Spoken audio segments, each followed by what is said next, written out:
When was the last time you read a book for fun? I don't think I've ever read a book for fun. Maybe like 9th grade. Honestly, I don't remember. Like the Divergent series. Senior year of high school, we read The Kite Runner and then another book I can't remember the name of, but those I really enjoyed. A week ago. What book was it? How to Raise a Houseplant and Make It Love You Back. August. Oh, the summer. It was The Kite Runner. Oh. Would you say you're like someone who enjoys reading? Depends what I'm reading, but most of the time probably not. It depends. I have to find the book that I really like, but if it's just like an book that I don't really enjoy, then like I probably wouldn't continue reading it. Not at all. Yeah, but I don't have a lot of time. What keeps you from reading for fun? Like, why don't you enjoy it? Because I only like scary things, and all the scary books that I found like tend to be tacky. It's honestly probably just distractions that keep me from reading. There's always something that I'd probably rather be doing than sitting and reading. I like being social, so. I think if I found a book that I really liked, I would take the time to read it.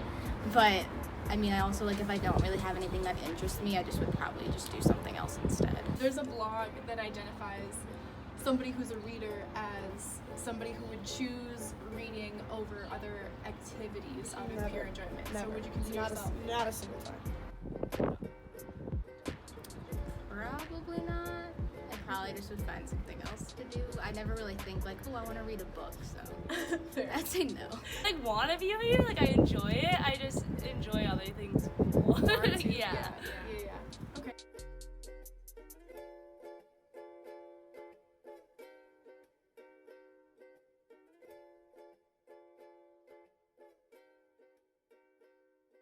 I've been a reader my whole life, but from the time I was younger, I found it was really difficult to have conversations with my closest friends about the hobby that was most important to me. During my early years of grade school, I was the girl everybody knew collected Nancy Drew novels and loved Harry Potter and would read the newest releases. Everybody knew that about me, but nobody shared that with me.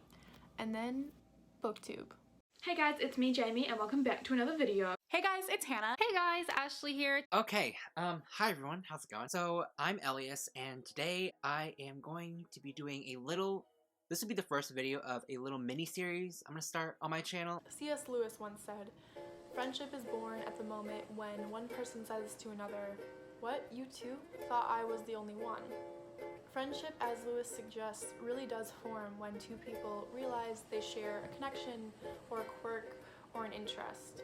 We crave this element out of the people that we choose to surround ourselves with. So to find all at once not just one person, but an entire community of individuals who share this is a really powerful thing. I just discovered all of these people talking about books and being so enthusiastic and passionate about it, and I just wanted to be a part of it, you know? BookTube has created an amazing space to be enthusiastic about the books I love. It was not embarrassing, let's say, it was shamed. That's what it was in high school, to be super excited about books. And that little connection was so rare, and now I have that on an everyday basis with all these people in my internet community, and it's amazing.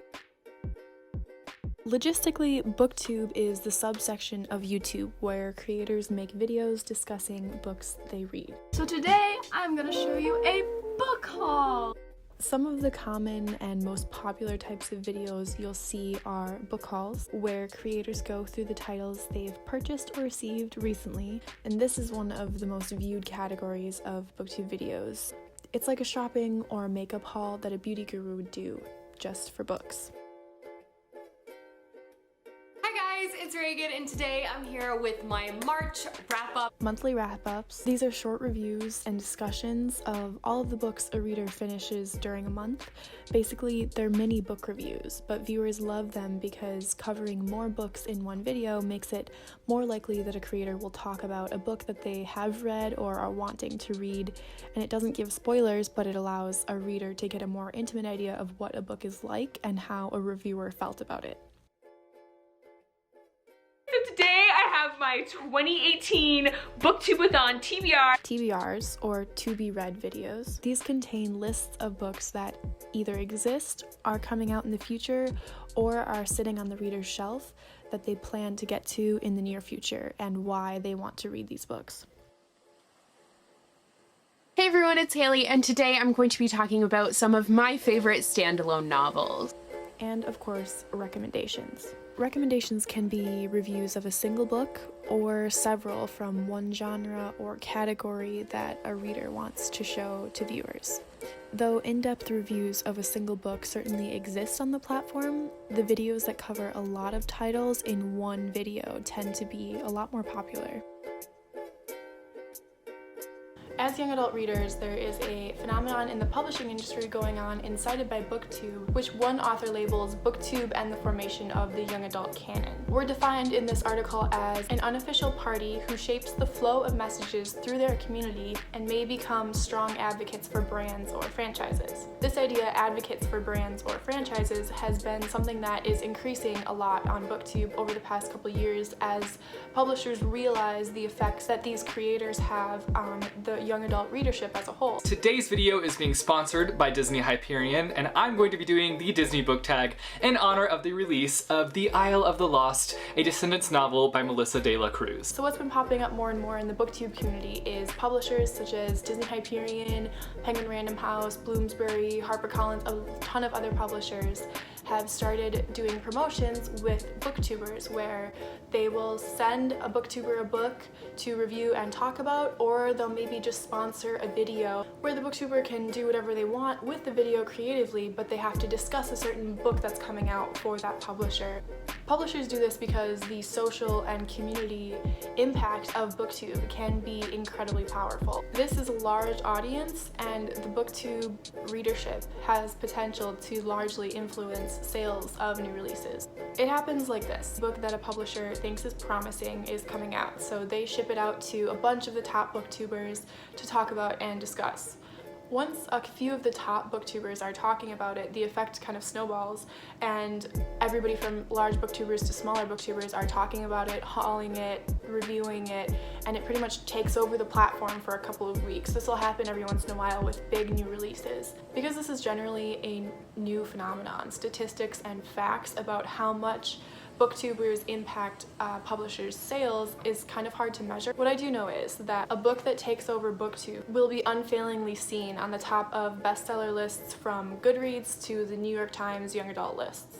So part of what makes BookTube so much fun to watch for readers, I believe, is the aesthetic of it. Collecting books, as many booktubers and watchers really love to do, is a whole different beast from just reading, and having BookTube as a video-based platform really allows the physicality of the act of collecting books to take a front seat.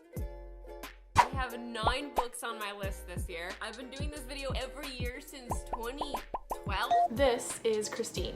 She's one of the pioneers of BookTube. A lot of people would say that she's the one who pretty much incited the whole community. She started filming around the time books like Hunger Games, Twilight, the Divergent series, a lot of those were coming out. So perhaps because many BookTube creators branched off of the energy that Christine generated, or maybe entirely separate from it, BookTube has become a place that really prioritizes young adult books. It's not to say that there aren't specifically YouTubers who focus on classic literature or adult literature. A personal theory that I have about this is that the readership that tends to watch BookTube doesn't have another genre that captures what they want to read as well as the young adult genre does.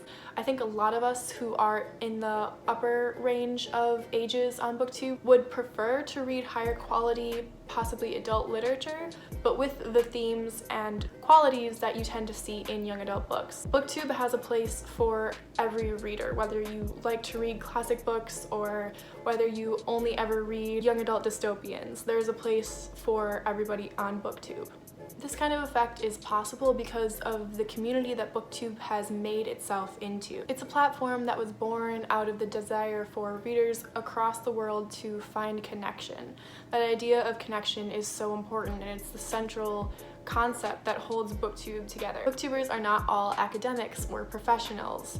Rather, it's a community mostly made up of amateurs, a word that comes from the French meaning lover of or passion. It all fosters intelligent conversation.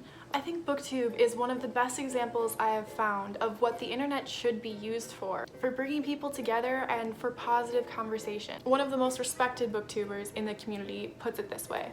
Books mean something. They mean something and they can change your life. And this book did that for me.